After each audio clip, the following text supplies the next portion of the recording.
Des big news entièrement consacrées au Thunderbolt, comme si un film était sur le point de sortir. Bienvenue dans l'Actu Comics, votre émission d'actualité comics qui vous propose tous les jours de découvrir toutes les news de la planète comics. Aujourd'hui, nous allons parler des Thunderbolts. Et oui, les Thunderbolts, vous le savez, le 30 avril sort le film Thunderbolts avec sa petite astérix à la fin. Le film qui devrait faire une proposition différente de ce que le MCU a pu nous proposer. On risque d'aller vers quelque chose qui nous rappellerait les Gardiens de la Galaxie, avec une équipe dysfonctionnelle, de personnalités qui n'ont rien à voir les unes avec les autres, mais qui doivent travailler ensemble et avec toujours beaucoup d'humour, un second degré omniprésent et un ton à décaler. Voilà la promesse de ce film. Mais dans les comics, les Thunderbolts n'ont pas toujours été l'équipe que vous voyez à l'écran, et d'ailleurs elle a rarement été, puisque si vous regardez par exemple la couverture du premier omnibus Thunderbolt sorti il y a maintenant 1 an et demi, bientôt 2 ans, eh bien vous ne reconnaîtrez aucun personnage. Thunderbolt, c'est un concept, Thunderbolt, c'est une idée, et Thunderbolt, c'est une équipe qui n'est pas comme les autres. Et tout comme quand le film des Gardiens de la Galaxie est sorti, on a eu une équipe à l'écran qui n'était pas celle des comics récents qu'on avait pu lire, ou celle de Annihilation par exemple. Eh bien, les Thunderbolts du cinéma ne seront pas forcément ceux que vous avez pu lire dans les comics, même si dans les dernières incarnations, eh bien, certains des personnages comme le Hulk rouge ou Bucky Barnes étaient bien entendu de la fête. La difficulté pour Panini, c'est donc de proposer des titres Thunderbolt. Habituellement, on a l'impression de dire que quand un film sort, c'est très compliqué de conseiller un comics qui ressemblerait de près ou de loin, à part si vous lisez les Ultimates après avoir vu le film Avengers.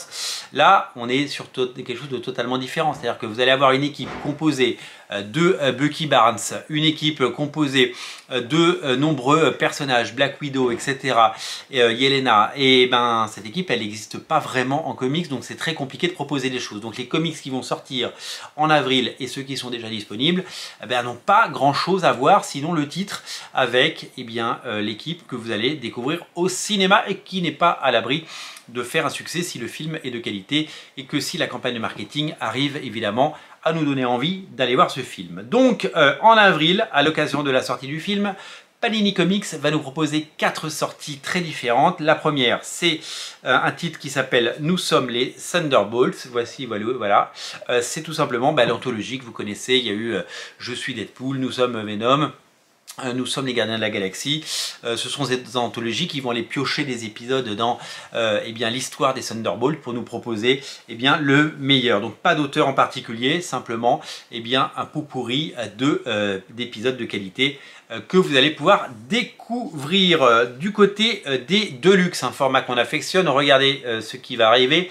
C'est tout simplement les Thunderbolts par Warren Ellis et Mike Deodato Jr. En effet, ces deux auteurs ont consacré une série au Thunderbolt. On ne retrouve pas Bucky, on ne retrouve pas Yelena, mais on retrouve Venom, on retrouve des personnages comme Bullseye, des personnages qui étaient déjà dans la première série, des personnages qui étaient déjà omniprésents dans cette série que vous avez pu découvrir dans les 2 omnibus. Il y en a déjà 2 qui sont sortis, les 2 sont disponibles et ça fait plaisir. D'ailleurs, il n'est pas impossible qu'on reparle d'omnibus dans cette émission. Le 3e titre qui va sortir, c'est un 100% justement, un 100% qui s'appelle Thunderbolt Whole World Strike.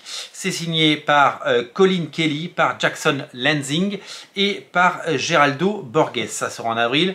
Et là, si vous regardez bien, vous avez une équipe qui ressemble à peu près. Donc c'est une série récente avec Bucky, avec des personnages qui ne sont pas forcément les personnages que vous connaissez, mais regardez, il y a Yelena par exemple, mais c'est une équipe qui, il y a le Red Guardian, c'est une équipe qui se rapproche un tout petit peu de ce que vous allez voir à l'écran. Et enfin, le 4e titre à sortir, c'est le 3e omnibus qui évidemment nous invite à découvrir la suite des aventures des Thunderbolts, donc 3e Omnibus qui est signé par Fabian Nicieza, bien entendu, Kurt Busiek, bien sûr, Tom Grummett au dessin, mais aussi Barry Kitson et Stefano Caselli, un tout jeune Stefano Caselli, puisqu'il continue évidemment, donc c'est des épisodes qui doivent dater de la fin des années 90, début des années 2000, et donc, eh bien, Stefano Caselli était déjà là, et c'est quand même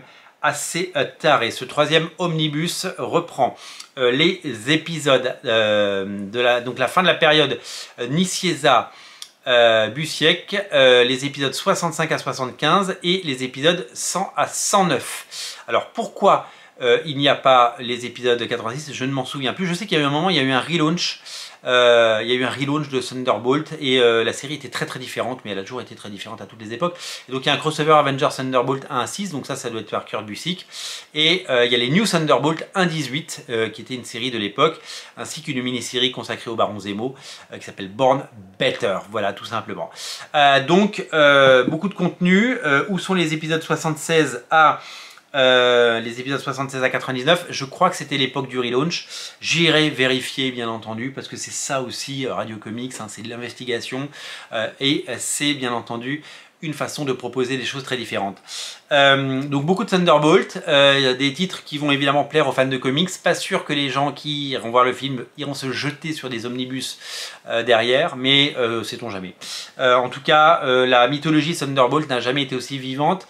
C'était une promesse de Panini de nous proposer notamment les omnibus et de les sortir. Donc il y aura 3 omnibus pour la série qui a lancé la mythologie Thunderbolt, et donc on sera là pour voir le film. Honnêtement, sur les sorties de films, je pense que j'irai voir le Captain America parce que en février, qui pour le moment m'attire moyennement, mais voilà, on ira avec les enfants. Deuxième titre qui eh bien, est prévu, c'est donc le Thunderbolt qui sort en avril. Je pense qu'on ira, Et puis après les 4 Fantastiques, évidemment, on sera au rendez-vous. Donc peut-être un grand retour au cinéma en 2025 avec 3 films, dont les Thunderbolts, et des sorties de qualité en comics. Merci à tous ceux qui regardent cette émission, qui la commentent, qui la partagent et qui s'abonnent à Radio Comics. Et on continue avec ces big news parce que eh ben, ça vous plaît. Et tant que ça vous plaît, eh ben, moi je le fais. Merci à vous, à très bientôt. Je vous dis je vous embrasse. Allez, on s'embrasse, on est fous.